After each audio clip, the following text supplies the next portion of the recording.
Right, come on, let's get on with this.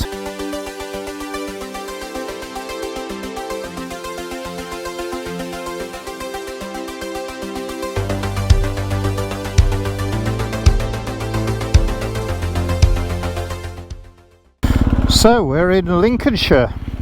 I know I said in the last video that I probably wouldn't get enough time to make another video before PCOS. Turns out I was lying. So yeah, so yesterday, it's the 16th of September today. Yesterday was the anniversary of the Battle of Britain, and it got me to thinking. I love riding Lincolnshire. It's one of my favourite places to ride. It's right on my doorstep as well. But when I'm riding Lincolnshire, I often see the odd memorial to air crashes from, you know, dating back to the war. So I was just looking on the Bomber Command list of air accidents from the war period, you know, 39 to 45. So I wanted, in a way, to sort of pay my respects to the servicemen who lost their lives. You know, they're all really young guys, very selflessly took themselves off to war and nightly flew sorties into Germany, knowing that a lot of them just wouldn't come back at all. There's one date in particular, which is the 16th of December 1943, which is a Thursday, and it's known and remembered as Black Thursday. And there was one crew in particular, so I wanted to just pick one. There was many, you know, servicemen killed on that night. Out of 483 Lancasters that flew to Germany that night on bombing raids, 150 didn't return, and there was many more that returned but were quite badly damaged from flak and from enemy aircraft, enemy fighters. The problem that they had leaving these airfields in Lincolnshire, it was a 7.5 hour flight to Germany, to Berlin, and it was quite easy for the enemy to pinpoint where they thought these Lancasters were flying to, so it's quite easy for them to send their fighters to intercept them and to concentrate their flak gunners on the aircraft. And not only were there the hazards of flying to Germany in these huge Lancasters full of bombs, finding their targets, dropping their payloads, there was also the problem of then having to get back, having to return to England, Lincolnshire, in probably heavily damaged aircraft, and then trying to land. Bear in mind the date that I'm talking about, this Black Thursday, 16th of December, middle of winter, just before Christmas. On this night in Lincolnshire there was a lot of fog and low cloud, and not all air bases, there was only a handful of air bases that were fitted with the anti-fog system called FIDO.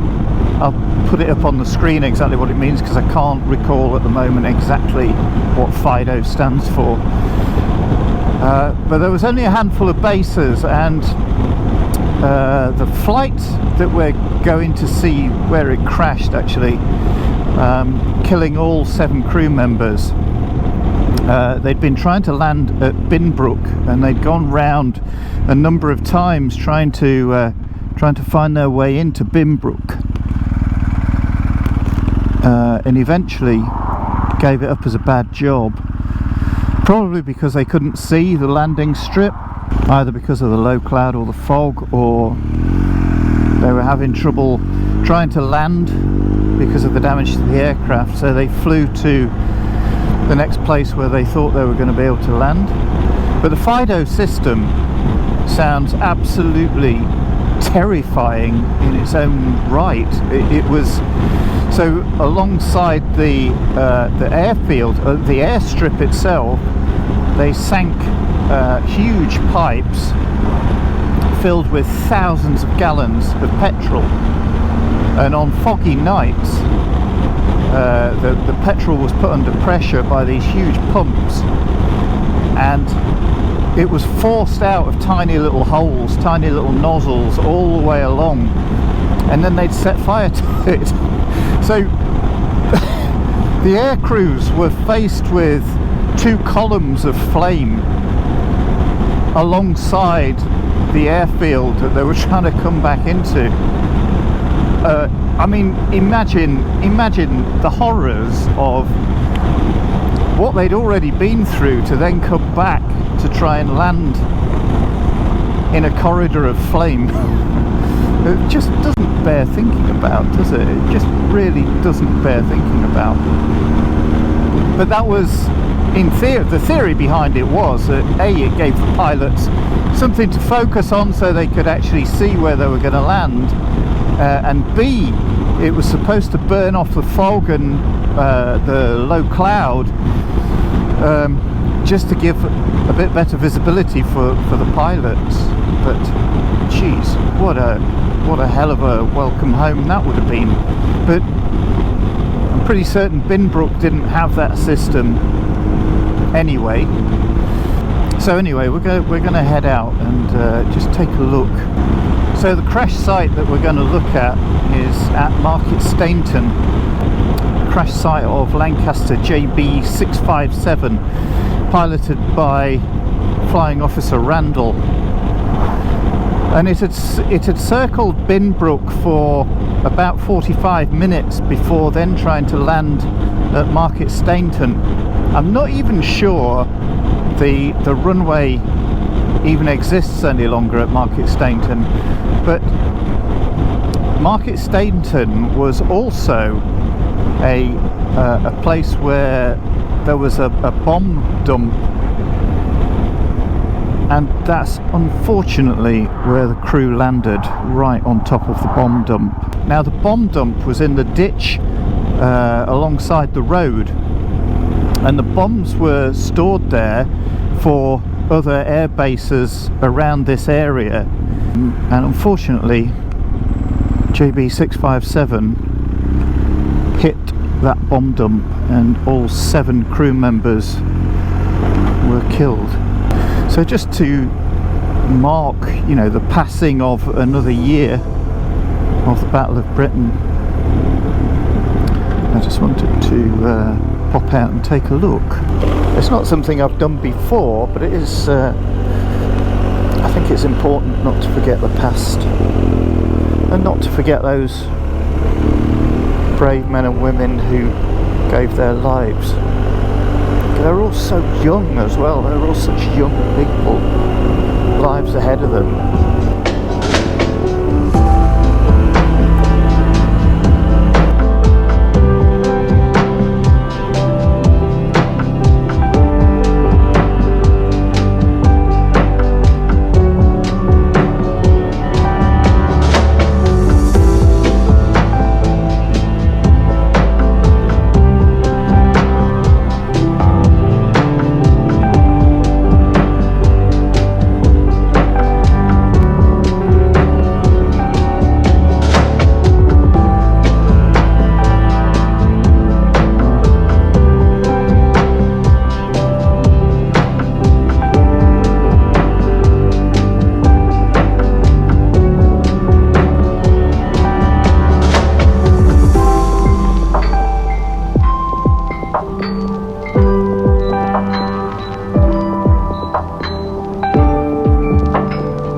is the village. I thought it was that way.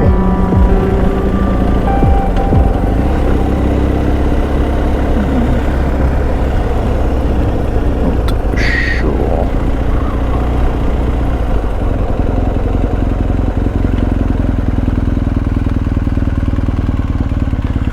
Excuse me.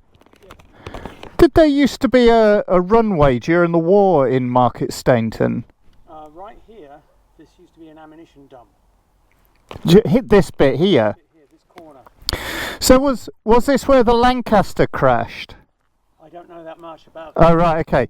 Do you?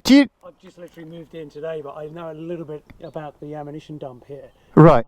But that's about it. But Lancaster, wow, that'd be pretty cool. Yeah. Okay. Yeah. Do you know whether there was a runway here? I don't think there was. No. I don't think so. Because the runway, I mean, obviously the RAF base further south. Yeah. Yeah, that's where the Battle of Britain place is right now. Yeah, yeah. That was active. I don't think there was one here. Not when I was looking on the maps. It was more okay. an ammo dump. But the ammo dump was here, was it? It was apparently this corner. It was right. Okay. Down here. Just down there. And this yeah. Corner, I believe. Okay. There's a poem on the. There's a little notice board on the village green, and there's a poem that one of the soldiers wrote. Is there? Okay, because I know there was. I was reading on the Bomber Command website that there was I think it was 1943. A Lancaster came down. It had been trying to land at Binbrook, okay. And they called it Black Thursday. Oh. And yeah, no, exactly. But so it was Thursday, the 16th of December, and they were trying to land at Binbrook. But they couldn't land at Binbrook because there was so much fog and low cloud, so I think they aborted and tried to land here, but I don't know where they would have landed because there's no sign, when you look on Google Earth, there's no sign of any, landing strip. It's all fields, all farmers' fields, and there's, yeah. There's nothing. Yeah, but they actually crashed onto the bomb dump. So it would have been here, which is interesting. Yeah. Yeah, could be bits of Lancaster right under our feet. Don't know. It gets a bit vague, doesn't it, after all these years? It does. It does. I used to live down in Kent. Yeah. Maidstone. Yeah. And I got it. It was during lockdown. And I joined a metal detecting company group, and we were detecting and stuff. And this guy was convinced that a Spitfire had come down in the field. And lo and behold, it was a couple of years later. I read in the, on the internet that they'd found bits of aluminium and stuff. Yeah, yeah. That perhaps there was still the remains of an aeroplane there. That was pretty interesting. And some old guy who, he passed on, but he passed a painting that he did to his daughter or something, and it was a picture of this church with this aeroplane, the Spitfire coming down. Yeah, yeah. It was all sort of intriguing. Yeah, it's fascinating, isn't it? All right. Right, thanks. Yeah, thanks very much. Yeah. In the area, come and knock. I'm renting the church. Are you? Yeah, I'm living there for the next 6 months. Oh, it's at home, is it? It's not. Yeah, it was an Airbnb. Yeah. In the process of relocating from the US back to the UK. Yeah. That's my weird accent. And I was like, holy mackerel! A 12th century church. That's it. I'm going to. Yeah, I'm there. I'm there. I'm going to do that. My wife was like, no, it's too far away. It's too far. I'm like, nope, that's it. We're doing it.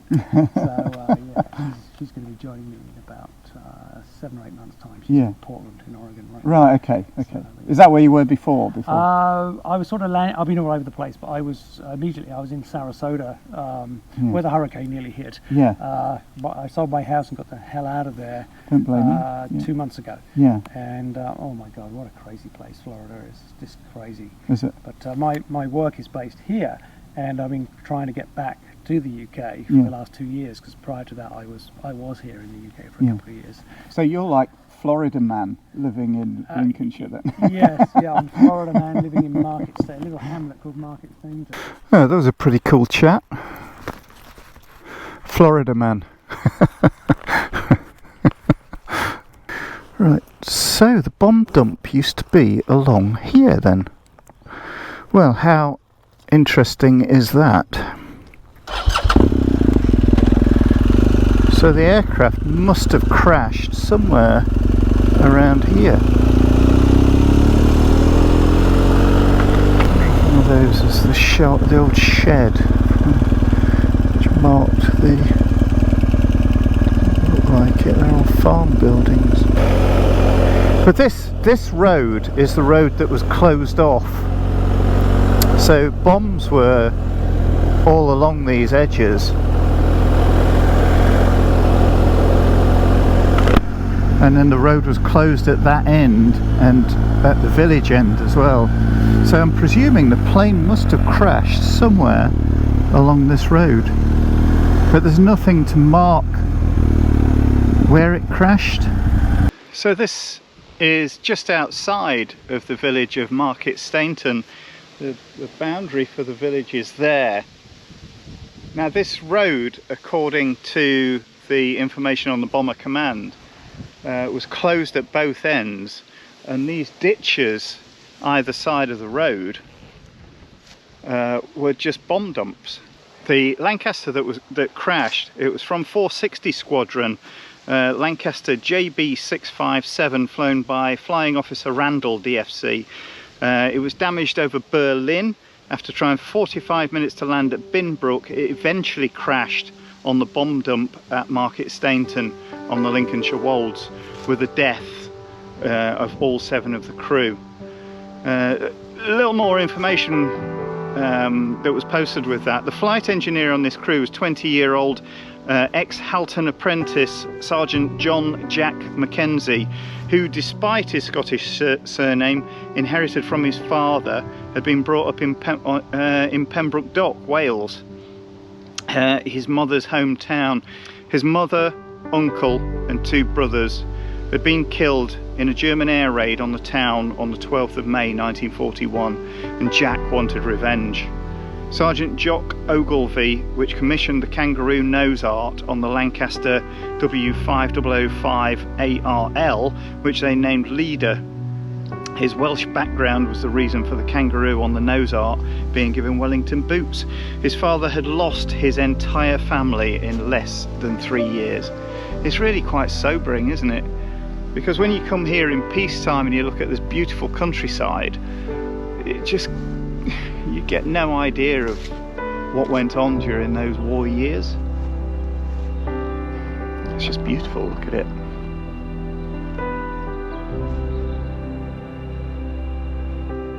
We're so lucky, aren't we, not to have that. Alright, that's it from me. I've been Jack Porter. This has been the Motor Mogul channel. It's the 16th of September today, and we are remembering Battle of Britain Day, which was celebrated yesterday, the 15th of September. I'll see you in the next video, guys. Bye for now.